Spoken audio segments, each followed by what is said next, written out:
आज का जो हमारा टॉपिक है वो है बंगाल का विभाजन। बंगाल का विभाजन जो है वो 1905 में हुआ था। 1905 में हुआ था और विभाजन जो है वो लॉर्ड कर्जन के द्वारा किया गया था। विभाजन जो है वो लॉर्ड कर्जन के द्वारा किया गया था। बंगाल विभाजन उस समय के वायसराय लॉर्ड कर्जन के द्वारा किया गया सबसे विवादास्पद उसका कार्य था।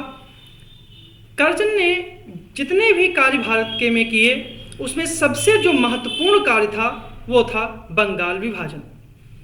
बंगाल विभाजन लॉर्ड कर्जन ने फूट डालो और राज करो की नीति का एक अंग था। इसका प्रमुख जो उद्देश्य था, जो बंगाल विभाजन का जो मुख्य उद्देश्य था, उसका जो था वो राष्ट्रवादी आंदोलन को कमजोर करना था, क्योंकि उस समय बंगाल ही जो ये था वो राष्ट्रवादी आंदोलन का एक गढ़ बन चुका था। बंगाल विभाजन की जो घोषणा है वो 1905 में हुई, लेकिन कह सकते हैं कि इसके पहले ही बंगाल विभाजन की पृष्ठभूमि बन चुकी थी, क्योंकि उस बंगाल विभाजन जो है वो गृह सचिव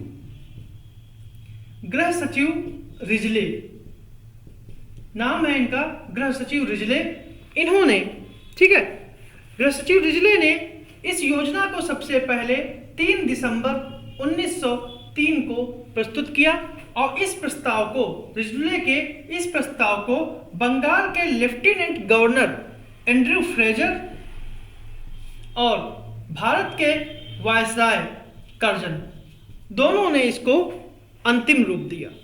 इसके पीछे तर्क यह दिया गया था कि बंगाल की विशाल आबादी के कारण प्रशासनिक व्यवस्था जो है वो अच्छे से नहीं चलाई जा सकती और चल भी नहीं पा रही है।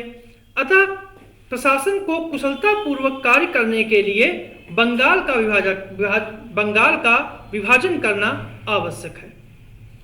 लेकिन यह सभी जानते थे कि इसका मुख्य उद्देश्य जो था वो भारतीय राष्ट्रवाद को कुचलने का एक तरीका था और भारतीय राष्ट्रवाद का मुख्य केंद्र बन चुके बंगाल का विभाजन करके राष्ट्रीय आंदोलन को तितर बितर करना लॉर्ड कर्जन का मुख्य उद्देश्य था।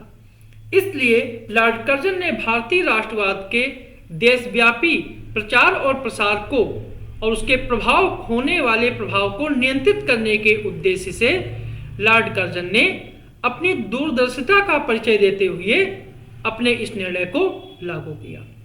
बंगाल जो प्रेसिडेंसी थी यह जनसंख्या की दृष्टि से सबसे बड़ी प्रेसिडेंसी थी, कह सकते हैं सबसे बड़ी प्रेसिडेंसी थी, क्योंकि इसमें उड़ीसा, बिहार और वर्तमान में आधुनिक जो बांग्लादेश है ये भी शामिल था। बंगाल विभाजन के पीछे लॉर्ड कर्जन ने जो तर्क दिया था वो कुछ हद तक तो ठीक हो सकता है, लेकिन उसकी जो वास्तविक मंशा थी वह थी बंगाल में मजबूत हो रहे राष्ट्रवाद की धारा को कमजोर करना, राष्ट्रवाद की धारा को कमजोर करना, ये इसका मुख्य उद्देश्य था।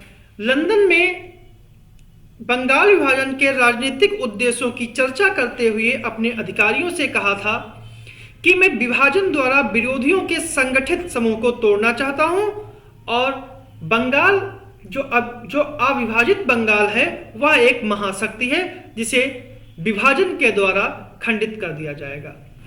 लॉर्ड कर्जन की इस नीति के कारण ही बंगाल को 2 भागों में बांट दिया गया, एक पूर्वी बंगाल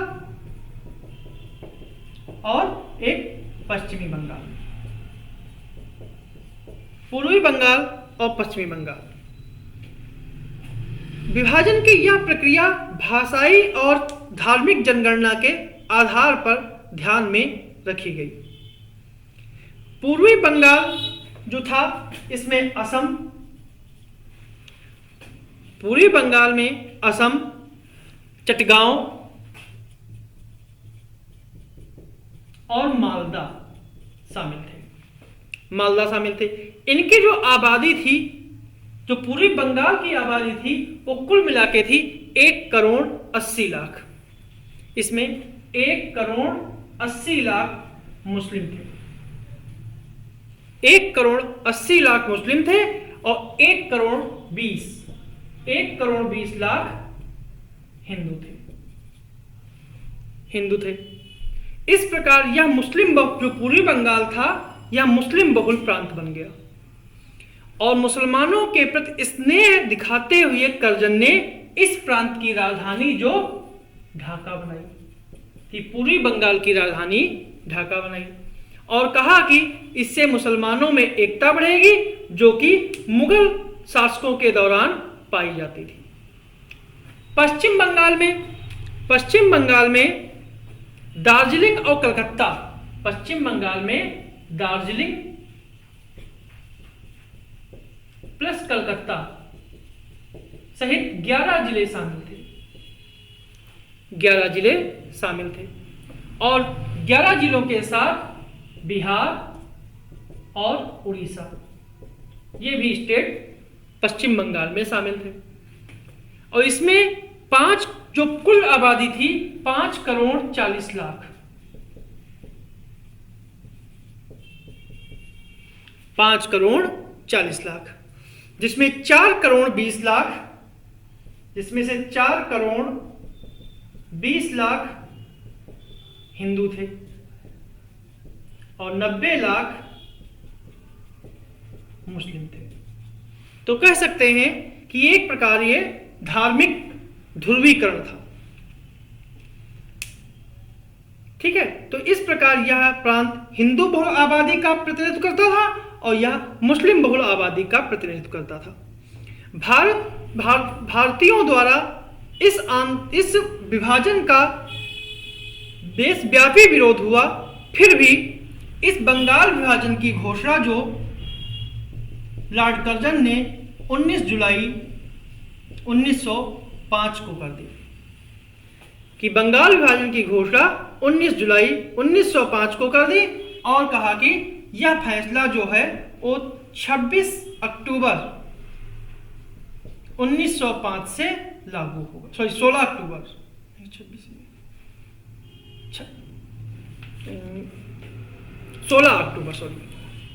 अक्टूबर 1905 को लागू होगा, कि बंगाल विभाजन की घोषणा जो 19 जुलाई 1905 को हुई और लागू जो है वो 16 अक्टूबर 1905 को हुई। इसी क्रम में 1905 को जब बंगाल विभाजन की घोषणा हुई तो बंगाल में इसकी तीव्र प्रतिक्रिया हुई, जिसके फलस्वरूप अनेक सभाएं की गई। इसी क्रम में 7 अगस्त 1905 को कलकत्ता के टाउन हॉल में एक विशाल सभा का आयोजन किया गया और स्वदेशी आंदोलन आरंभ किया गया। इसीलिए स्वदेशी आंदोलन आरंभ किया गया। कलकत्ता के टाउन हॉल से ही स्वदेशी आंदोलन आरंभ होता है। इसके तहत विदेशी वस्तुओं को जलाने की बात कही गई,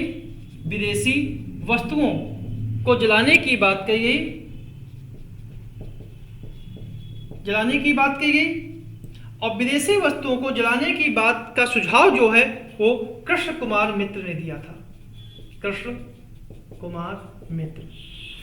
कुमार मित्र ने दिया था और ये इनकी पत्रिका थी संजीवनी में इन्होंने ये सुझाव दिया था कि विदेशी वस्त्रों की होली जलाई जाए। 16 अक्टूबर को आंदोलनकारियों ने इसी दिवस को शोक दिवस के रूप में मनाया। 16 अक्टूबर 1905 को शोक दिवस और रविन्द्रनाथ टैगोर के कहने पर इसे राखी दिवस के रूप में भी इसे मनाया गया और लोगों से कहा गया कि लोगों ने उपवास रखे, गंगा में स्नान किया, नंगे पांव पदयात्रा करते हुए वंदे मातरम गीत गाए। विभाजित बंगाल के दोनों भागों के लोगों ने आपसी एकता को प्रदर्शित करते हुए एक दूसरे को राखी बांधी, इसलिए इसे राखी दिवस कहते हैं। विभाजन के संदर्भ में गोपाल कृष्ण गोखले ने कहा था कि यह एक निर्मम भूल है। सुरेंद्रनाथ बनर्जी का कहना था कि विभाजन हमारे ऊपर एक वज्र की तरह गिरा, यह कहा था, वज्र के रूप में गिरा। स्वदेशी आंदोलन की बात करें तो 7 अगस्त 1905 को शुरू हुआ, 16 अक्टूबर 1905 को लागू हुआ बंगाल विभाजन, और इसी के परिप्रेक्ष्य में बनारस कांग्रेस अधिवेशन जो 1905 में हुआ उसमें स्थानीय स्वशासन जो है स्वशासन प्रस्ताव भी पारित किया गया, और अगस्त 1906 में राष्ट्रीय शिक्षा परिषद का किया गया। जब बंगाल विभाजन हुआ तो बंगाल विभाजन के फलस्वरूप बंगाल विभाजन जो पूर्वी बंगाल और पश्चिम बंगाल जो था इसको एक करने के लिए एक कमेटी बनाई गई थी, अरुंडेल कमेटी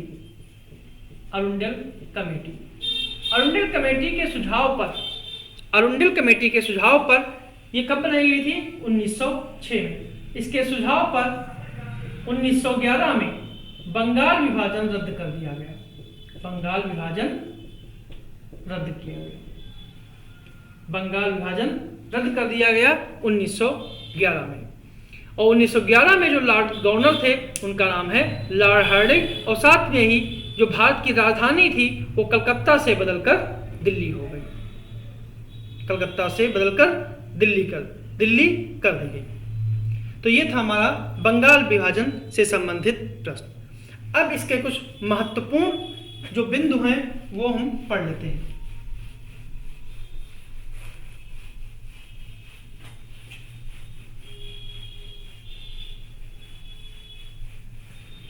इसके महत्वपूर्ण बिंदु पढ़ लेते हैं कि वायसराय कौन था? Lord Curzon. लेफ्टिनेंट गवर्नर कौन था? लेफ्टिनेंट गवर्नर कौन था? Andrew Fraser. गृह सचिव कौन थे? रिजले। घोषणा कब हुई? 19 जुलाई 1905। लागू कब हुआ? 16 अक्टूबर 1905। स्वदेशी आंदोलन कब प्रारंभ हुआ? ये हुआ था 7 अगस्त 1905 कलकत्ता के टाउन हॉल से। इसके संदर्भ में भी बंगाल जो कह सकते हैं कि जो स्वदेशी आंदोलन था यह भारत के कई हिस्सों में फैला, और अनेक स्थानों पर इसके अलग अलग व्यक्तियों ने इसका नेतृत्व किया। जैसे बंबई में इसका नेतृत्व जो है वो बाल गंगाधर तिलक ने किया। बंबई, और कह सकते हैं एक स्थान वही है पुणे, यहाँ पर बाल गंगाधर तिलक ने इसका नेतृत्व किया। पंजाब में लाला लाजपत राय,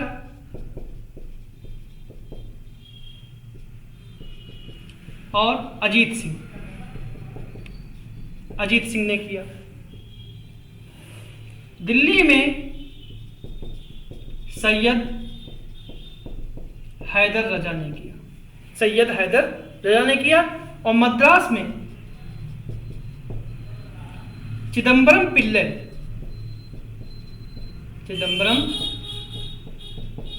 ने किया। ये अलग अलग स्थानों पर हैं जिन्होंने बंगाल विभाजन का नेतृत्व किया। तो ये था हमारा आज का टॉपिक, बंगाल विभाजन।